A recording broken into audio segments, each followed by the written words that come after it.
What's up, guys? Welcome back to another unboxing showcase review. And what a surprise! The G.I. Joe Classified series Mutt and Junkyard came in out of nowhere. I ordered mine from Amazon. It was a pre-order, and I didn't even realize I got charged for it, and it showed up. It showed up. I was wondering, what is this? And there you go. We got them in. I feel like it's kind of early. I knew I was expecting it in January at some point, but I got it right before the New Year's. So this is awesome to see. Let's take a look at what we got. So here we go. I mean, it's a deluxe figure. I mean, more so because of Junkyard that we got going on. But I'm more impressed that, of course, we got all these hands. That's crazy. But we got our window packaging box back, which is wonderful, right? Very, very cool. And he's number 113 in the line. And on the back of the box, look at this. This looks like a render in a way, but I can't be too sure. I think it is a render, but that's what we got going. As you can see, that's the back of the box. So that's all we got. Here's the bottom of the box. Let's cut this guy open. You guys know that I will open this in front of you so you guys know what it's like to take things out of the box. Let's see. We got this tray back. We got the tray back, right? So there you go. We have everything here. As you can see, everything is laid out. We know nothing is missing. We know it wasn't swapped. I mean, yeah, I hate to say it like that, but this is why we love our window packaging. We can see everything, what's going on for it. So let me unbox this properly, get everything out on the table, and see what we got going on.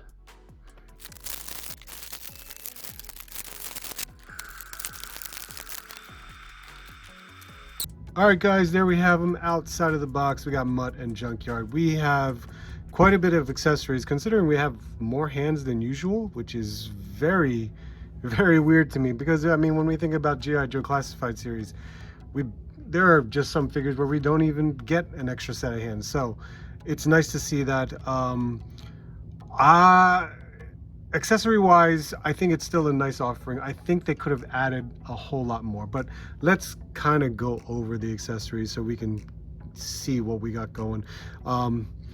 The hands. Let's start off with the hands.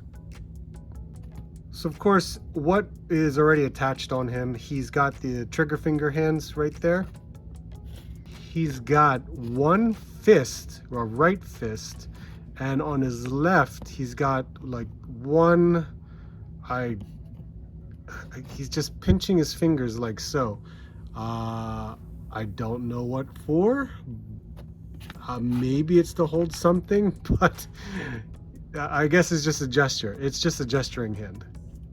He's got a pointing finger for this one, and of course it's just a little bit bowed, so we'd have to straighten that out a bit. And then this one is kind of like a pointing finger as well, but the thumb is attached to the middle finger, so this more so another expressive type hand, more of a gesture. I'm not exactly too sure, but it is more like a pointing finger as well. And then the last hands, I mean, this is more of like a cupping hand, as you can see here. This one has his fingers more straight out, and this one, I mean, you could easily do a salute, or you know, petting, type of thing. So we have those are the hands right there. So we do have a pistol. It's painted black and green, fits nicely. Got him at the right hand right there. Here we have a rifle. I can't recall which rifle this is or what it resembles, but I'm using the cupping hand and of course his left trigger hand for it, because if we can utilize a cupping hand, that's awesome. I have it right there, or you can extend it out a little bit further to hold like so. You can kind of maneuver the thumb a bit, but you guys kind of get the idea of what I'm doing here. So that's pretty cool that we got a cupping hand. He also comes with this small knife. It's a very small handle, by the way. It's really small. I mean, even with the trigger finger, you're gonna have to kind of overlap it. You can kind of see how small that is, but I mean, it's not so bad. We'll store this right here where it belongs. Here I have the Billy Club. I mean, I know we have two different handles on the Billy Club. I mean, you can see how we can hold it like so. And of course, if you turn it around, and now I'm using the trigger finger hand because the other gripping hands that I have, there you go, that's how it will look like. There you go. The other gripping hand, or not even, I don't even think they are gripping hands because they're a gesture, and you can't fit anything within that spot, and you can't fit anything within here as well. So that's not going to be used for it. But as you can see, you can hold it like so. It does come with the helmet, which should go on very easily. There you go. And doesn't come off, so that's good to see. Now he comes with two pairs of goggles. I'm assuming one is larger than the other, as yep, one is larger than the other. So of course I'm going to assume that, you know, one can fit over the helmet, and then one can fit on his head itself. I don't know why we always get these two different kinds, but I guess, you know, it's options. We could easily do it. Now, will this really fit over here? I'm really, that's as far as it goes without stretching it. And if I stretch it, that's my fear. That is a huge fear for me, but I will attempt it because apparently that's what you're supposed to do with the larger pair. And even if it fits over it, that's scary because, you know, this type of plastic will rip real quick, but it does fit over there, so there's that. Now, does this fit over his eye, his head itself? Once again, stretching the plastic, but no, that actually fits really well. I just gotta, you know, center it properly, and let's see how it actually looks, or else it's just weird looking. No, it fits over there. It fits pretty well. There you go with his eyewear. Now he does come with this mask, and that's actually really cool. It's more modern, I guess. At least I don't think he came with a mask back in the O-ring days, but I would assume we were going to have to pop his head off and apply it or install it, however you want to say. You can install it this way, and then I guess you can put his head back on. I'm not exactly sure. I think we have to put the strap around his head in order for it to stay on properly, but you could see that. That's pretty cool to see, whether you have his goggles on or off. That's not bad. Oh, we could do it this way too. Look at that. Options. Now, with his accessories, we did store the knife. He does have a holster for his pistol right there. The rifle itself, that's basically just going to be held in hand. There is no backpack. He doesn't come with a backpack. Normally we would see a backpack, but you know, a lot of this stuff is optional. You can remove this holster if you want to. The belt you can remove as well. That's cool that he has that spray right there. This, I think, is something we don't notice, but I think you can take that arm guard off, right? There you go. You can see all of his painted details of his hair, like so. But that's a nice touch. You can take this off and slide it back on. That's a very cool accessory that we can always utilize. Maybe you could put it on someone else too. Outside of that, I mean, there you go. The only other accessory left is Junkyard. Now, would we really call Junkyard an accessory? No. I mean, it's technically just another character, but this is great. I mean, look at this.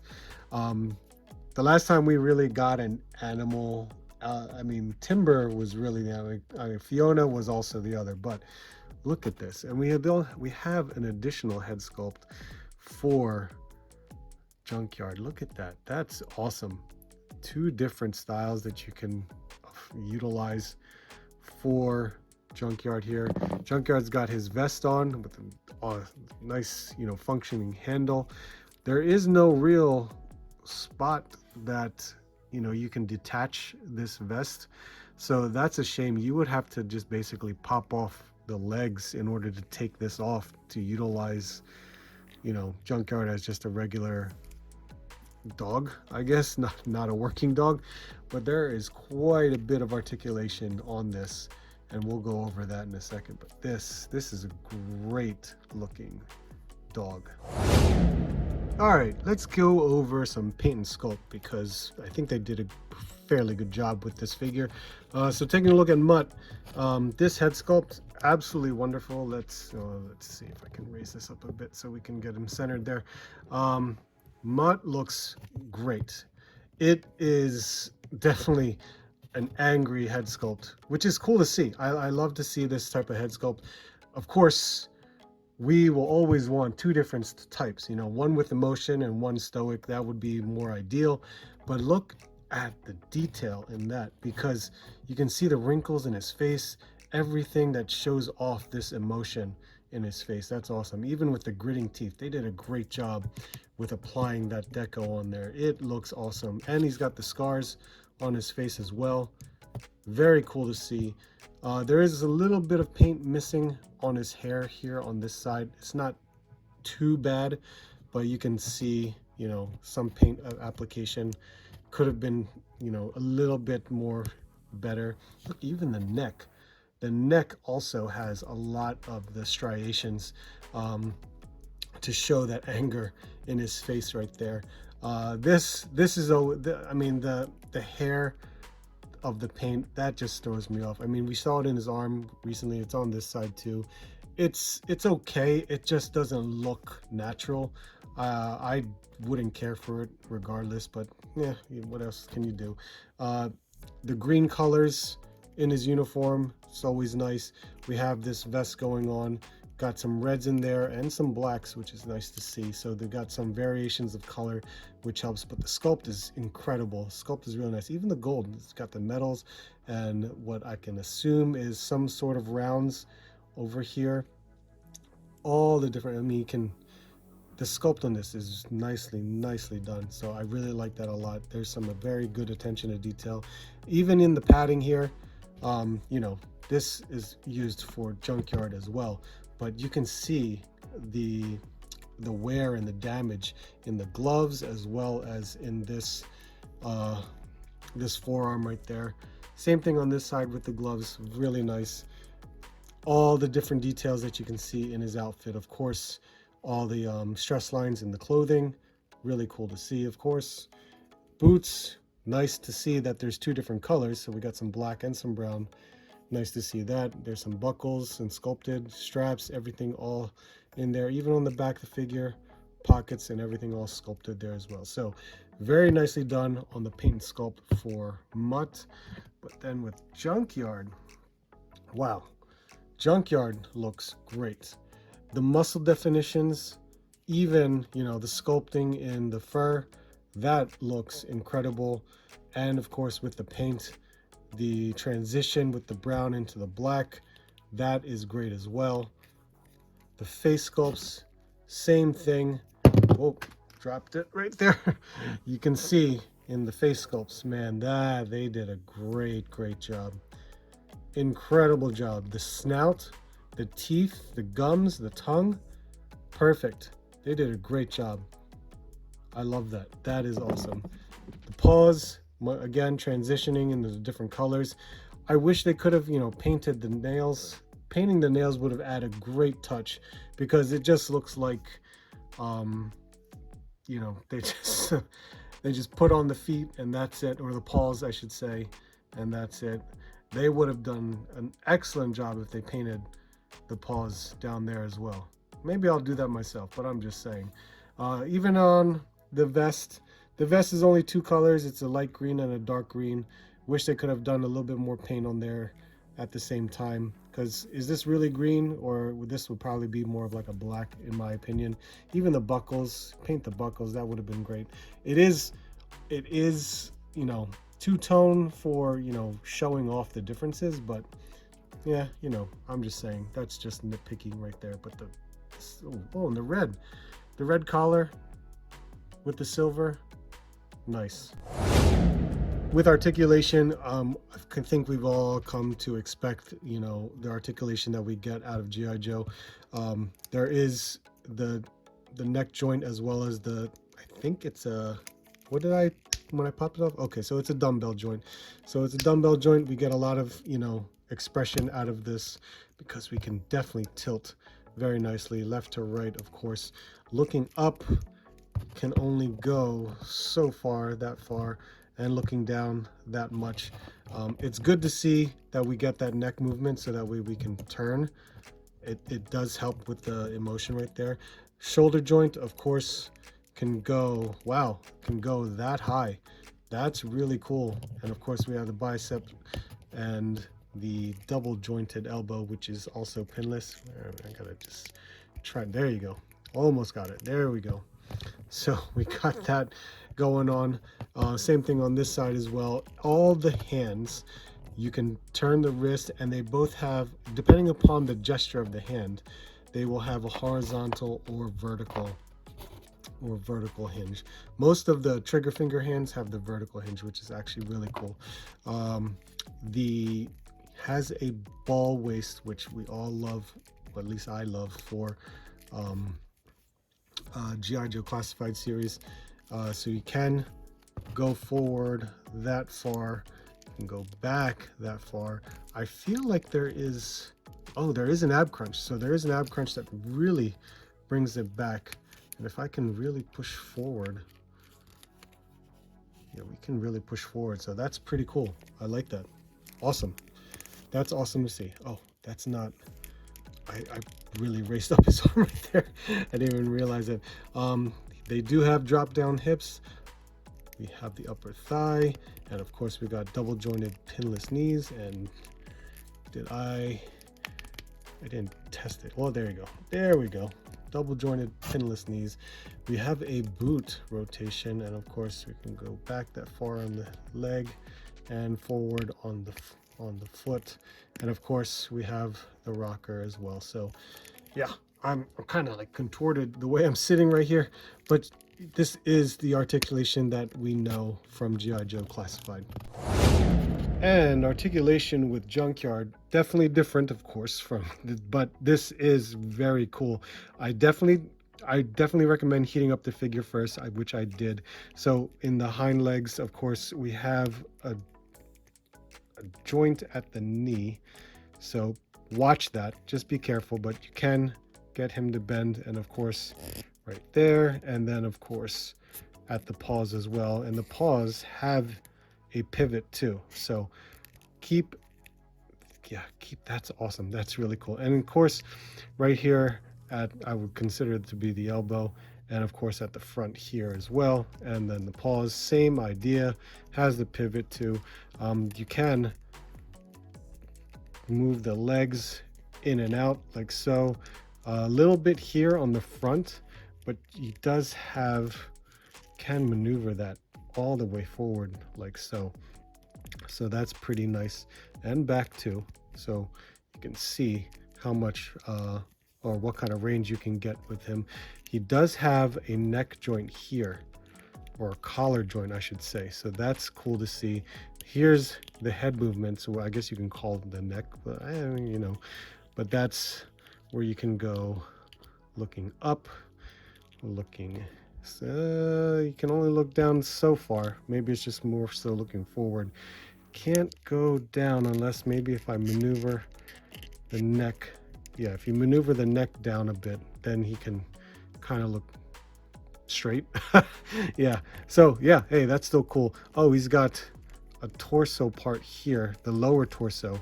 So there's a lot of movement like so. So that's awesome to see. But there is your articulation for Junkyard. All right, so let's start off with some comparisons. So I do have some staples here at my table. Of course, we have the Renew Your Vows Spider-Man here for Marvel Legends, as well as a Dark Phoenix. So you can see in terms of the height, they definitely scale very well with G.I. Joe. And how about Mythic Legion's Valiant Knight? Much more larger scale figure. Still within like the 6 to 7 inch range, but these knights are definitely larger. And I do have some Action Force with me. I do have a regular Trooper as well as Gemini. And I also have some Cobra Troopers here. We got the Range Viper as well as a Cobra Bat. And here we have Grunt and Sergeant Slaughter.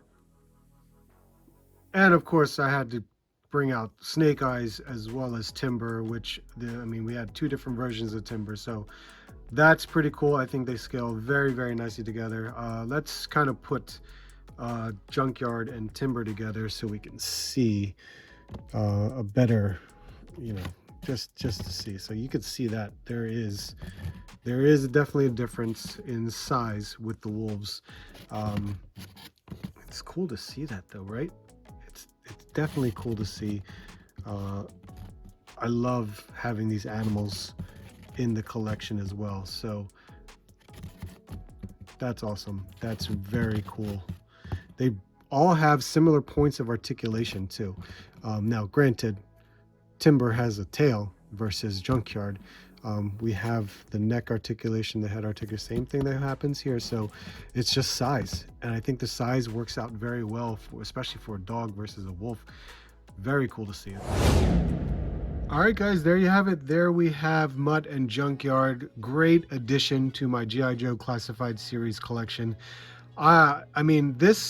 I guess it was a long time coming to, get these characters into the line, and I'm glad to actually see it. Now, this is like, I think this was like the more original version of Mutt and Junkyard. I had the more modern O-ring version, which I know came with like some kind of net shooter of some kind, if I remember correctly. But yeah, this is still something to welcome into your collection for your G.I. Joe Classified series. So let me know what you guys think. I would greatly appreciate it. Hit that like, comment, and subscribe. I would greatly appreciate your subscription to my channel as we are growing to 6,000 subscribers. So thank you guys so much. Let me know your guys' thoughts.